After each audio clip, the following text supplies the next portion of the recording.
se define como una descompensación que puede ser tanto hiperglucémica como hipoglicémica. Pero la hipoglicémica es más común en los pacientes con diabetes tipo 1 porque son los que consumen mayormente la insulina, entonces se puede deber a un exceso de insulina. Entonces, estas descompensaciones hiperglicémicas pueden ser tanto un síndrome hiperosmolar no cetósico como una cetoacidosis. La cetoacidosis se puede definir como un síndrome que se caracteriza por una hiperglucemia, una deshidratación, tiene una alteración electrolítica y también hay una acidosis metabólica. Entonces, ¿por qué se produce este síndrome? Entonces, por un déficit total o parcial de insulina y por un aumento de las hormonas contrarreguladoras como lo son las catecolaminas y el glucagón. Entonces, ¿qué puede proceder este síndrome? Entonces, pueden proceder unas alteraciones metabólicas, ya puede ser la hiperglucemia, debido al déficit de insulina, entonces la glucemia se transporta a la sangre, las hormonas contrarreguladoras como el glucagón lo que van a hacer es estimular la gluconeogénesis para la producción, nueva producción de glucosa. La deshidratación se produce por un intento de recaptación glomerular en el riñón de la glucosa, lo que va a traer un poco de agua y va a hacer que el paciente se deshidrate. El desequilibrio electrolítico se va a producir como una consecuencia de la deshidratación. La acidosis metabólica se va a producir porque hay un aumento de la lipólisis, lo que va a causar un aumento de los ácidos grasos libres y va a producir ácidos como el ácido acetoacético y el ácido betabutírico. Entonces, el riesgo a estos pacientes es que puedan presentar una trombosis venosa y arterial producto de una hipercoagulabilidad, y las infecciones van a producir que estos pacientes con hiperglucemia van a tener una menor quimiotaxia de los polimorfonucleares, lo que van a ser los propensos a las infecciones. Entonces, la clínica, los desencadenantes de este procedimiento son una infección en mayor proporción y los signos y síntomas del paciente. Entonces, el paciente consulta por poliuria, por polidipsia, por fatiga, y los signos como tal serían la deshidratación, sería el letargo y la litosis, que es producto de la cetoacidosis. Los síntomas entonces son la polidipsia y la poliuria. Entonces, el pronóstico de estos pacientes es muy bueno, no es tan peligroso. Y pasando al síndrome hiperosmolar no cetósico, es mucho más común en los pacientes con diabetes tipo 2, en los que se presenta una hiperglicemia mayor a 600 miligramos por decilitro, la deshidratación y no ausencia de acidosis debido a que la insulina, hay una cantidad de insulina que no es suficiente para que se transporte la glucosa a las células, pero sí es adecuada para eliminar la lipólisis. Entonces, pero estos pacientes pueden tener una acidosis producida por el ácido láctico. Entonces, va a haber la reducción del flujo de insulina, un aumento de las hormonas contrarreguladoras que van a producir más glucosa, y la hipertonicidad, que es debido a que al haber recaptación de glucosa va a traer agua, y eso hace que se saque el agua de las células y va hacia el espacio intersticial. Listo, entonces el manejo para estos pacientes con síndrome hiperosmolar no cetósico, entonces es tratar la deshidratación, pues darle insulina y potasio por si están deshidratados. Entonces vamos a ver este algoritmo que los trajimos de la endocrinología clínica, de la parte de edición. Entonces, primero, los líquidos intravenosos, entonces tiene que determinarse el estado del paciente, si hay un choque hipovolémico, si hay una hipotensión leve o si hay un choque cardiogénico. Entonces, si hay un choque hipovolémico, hay que administrar 1 litro de solución salina por hora y evaluar la necesidad de expansiones de plasma.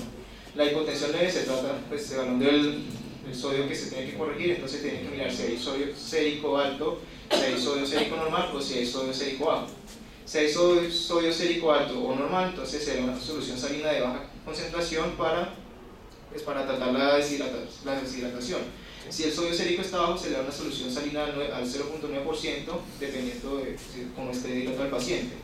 Y una vez resuelto este síndrome hiperosmolar, entonces se le da inicial insulina al 0.5 a 0.8 kilogramos por unidad. Entonces, la insulina entonces tiene que ser rápida, pasar por una infusión en bomba de 0.15 unidades por kilogramo intravenoso. Entonces, luego se pasa a una insulina rápida de 0.1 en una infusión continua y se tiene que monitorear el nivel de glucosa cada hora. Entonces, una vez los niveles llegan a 250 mililitros, hay que cambiar a insulina dextrosa al 5% cuando el paciente ya tiene unos niveles aceptables de glucosa, ya que se pasó de 600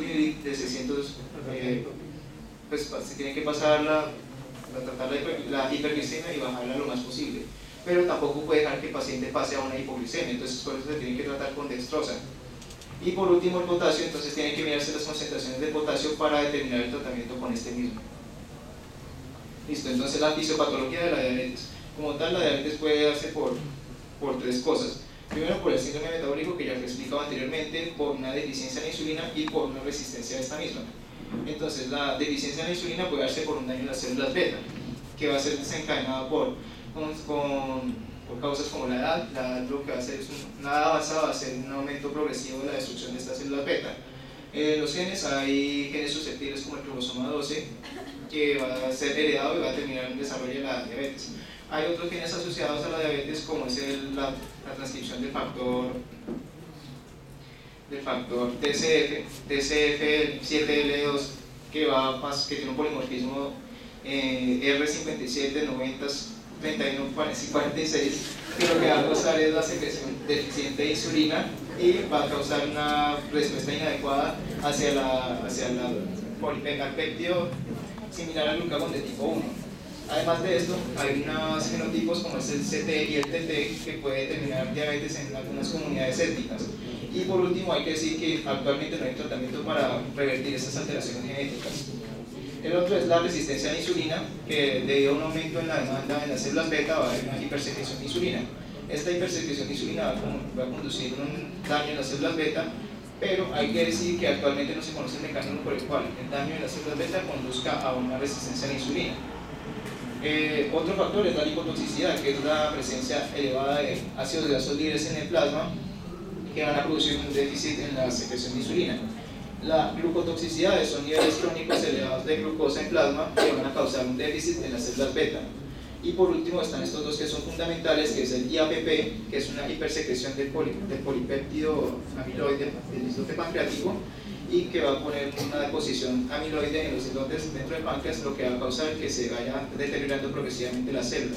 Entonces, al deteriorarse progresivamente la célula, va a causar que no se empiece a secretar la insulina y va a terminar el paciente dependiendo también de que se le inyecte insulina. Y el otro son las incretinas. Las incretinas son, entonces, una disminución de las incretinas va a causar un déficit de las células beta. ¿Cuáles son estas incretinas? Son la GLP-1, como les dije anteriormente, y la GIP, que es el polipéptido inhibidor gástrico, que representan una función del 90% de las incretinas.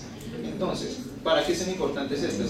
Cuando puede haber una deficiencia de GLP-1 y una resistencia de GIP que puede causar una glucotoxicidad. Listo, ahora pasando a la resistencia a la insulina, tenemos que decir que los órganos que son propensos a la resistencia a la insulina más importantes son el hígado y el músculo. Entonces vamos a hablar del hígado. El hígado, entonces, el cerebro requiere del 50% de la síntesis de glucosa que se produce en el cuerpo, mayormente producida por este órgano, el hígado. Entonces, ¿qué pasa? En un ayuno nocturno, el hígado va a producir aproximadamente 2 miligramos por kilogramo por minuto de glucosa. Cuando el paciente es diabético, el hígado va a incrementar a un aproximado de 2.5 miligramos por kilogramo por minuto de glucosa, que es lo que va a determinar entonces una elevada presencia de glucosa en el plasma y es lo que es responsable de la hiperglucemia en ayunas. Otra cosa importante en el hígado es que hay elevados niveles de glucosa, pero también hay elevados niveles de insulina, lo que indica que hay una resistencia del tejido. Y el músculo, hay que decir que es el principal tejido afectado por la resistencia a la insulina.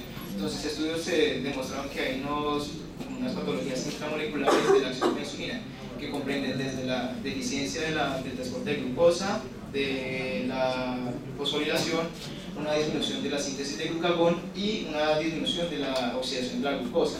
Entonces, en 2009, Di Fronzo habló de un objeto ominoso. Entonces, que se componía de lo que ya les había nombrado, la deficiencia en las células beta, de la resistencia a la insulina en el músculo y en el hígado. Entonces, primero se empezó a conformar un cuarteto que estaba conformado por las células adiposas que empezaron a tener una resistencia al efecto antilipolítico de la insulina. Al tener este efecto antilipolítico de la insulina, conducía a que se formaran ácidos grasos libres en el plasma, lo que aumentaba la gluconogénesis, que procedía a formar una resistencia a la insulina y conducía a la hiperglicemia. Entonces, luego de eso se formó el quinteto. El quinteto lo conformó ya las incretinas. Entonces, ¿qué pasaba con las incretinas? Las incretinas entonces son la GLP-1, que es sintetizada por las células L, y la GIP, que son sintetizadas por las células K. Entonces, al haber una deficiencia de la secreción de la GLP-1 va a conducir a un aumento de la producción de glucagón y a una disminución de la regulación de la producción de glucosa hepática. Luego, la GIP, entonces si hay una resistencia en las células beta, lo que conduce a la glucotoxicidad. Luego, el sexteto lo conformó la aparición de la secreción de glucagón por medio de las células alfa del tejido pancreático. ¿Qué pasaba? Entonces, este glucagón sensibilizaba al tejido hepático, lo que conformaba un aumento de la producción hepática de glucosa y una disminución de esta producción. No hay una regulación de esta producción, entonces va a aumentar los niveles de glucosa. Luego, el septeto lo conformó el riñón, había aumento de la reabsorción de glucosa, lo que causaba un aumento de la glucosa en el plasma. Y por último, para conformar el octeto, entonces estaba el sistema nervioso central. El sistema nervioso central se volvía resistente a lo que eran los factores anoréxicos de la insulina. Y además había una disminución de los neurotransmisores. Al haber una disminución de los neurotransmisores y esta resistencia a los factores anoréxicos, se producía una desregulación del apetito, había un aumento de peso y, consiguiente, un aumento de la resistencia a la insulina. Listo. Entonces, ahora vamos a hablar de las implicaciones terapéuticas basándonos en el objeto venoso. Entonces, ¿qué implicaciones terapéuticas tenemos? Tenemos tres principios básicos: que la terapia tiene que ser efectiva, basada en una terapia combinada, que lo que trate son las anomalías fisiopatológicas. La segunda es que además tiene que enfocarse en las anomalías patogénicas y no solo en disminuir la hemoglobina glicosilada. Y tercero, tiene que ser un tratamiento muy temprano para evitar el daño en las células beta. Entonces, vamos a empezar a hablar por los medicamentos que se podrían utilizar en este procedimiento de la hiperglicemia. Entonces, se utilizaba en el hígado la TZD, que es la tiosina. Tiazolidinolionas, pero es mejor diga glitazonas. Las glitazonas y la metformina, que lo que hacían era un potente sensibilizador de la glucosa, de la insulina en esos tejidos.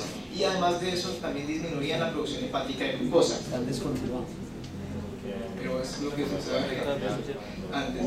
Luego está en el músculo se utilizaban las glitazonas como un potente sensibilizador de la insulina, pero la metformina en el músculo no es tan potente, es más bien algo débil, pero se utiliza la terapia combinada para disminuir la hemoglobina glicosilada en el músculo. También hay que decir que estos medicamentos no causaban hipoglicemia porque solo aumentaban la sensibilidad, más no aumentaban la secreción de insulina como tal. En las células adiposas, lo que se utilizan son las glitazonas, que lo que provocaban es, primero, la sensibilización a la insulina, segundo, inhibían la lipólisis, y tercero, lo que hacían era desplazar las grasas de los tejidos como el hígado, el islote pancreático y también del músculo. Luego tenemos en las células beta como tal, tenemos que las sulfonurias y las lidinas lo que hacían era aumentar la secreción de insulina, pero las glitazonas y los análogos del GLP-1 son los que favorecen a la función de la célula beta, que mantiene regulada la glicemia en ese caso. También hay que decir que el tratamiento de bajo peso va a hacer que se disminuya la cantidad de lípidos y va a hacer que haya una mayor sensibilidad a la insulina. Y también hay que decir que los análogos del GLP-1 son importantes para las enfermedades con riesgo cardiovasculares. Bueno, pasando a las incretinas, entonces tenemos que la metformina aumentaba la secreción de GLP-1 de la célula C. También tenemos que hay un fármaco que es la DPP-4I, que lo que hace es regular el control de la glicemia por medio de la disminución de glucagón y consiguiente disminución de la producción de glucosa hepática. Para ello, entonces, se utilizaba una terapia combinada de metformina con DPP-4, que es la MET plus DPP-4I, que lo que causa es ya una regulación total de la glicemia.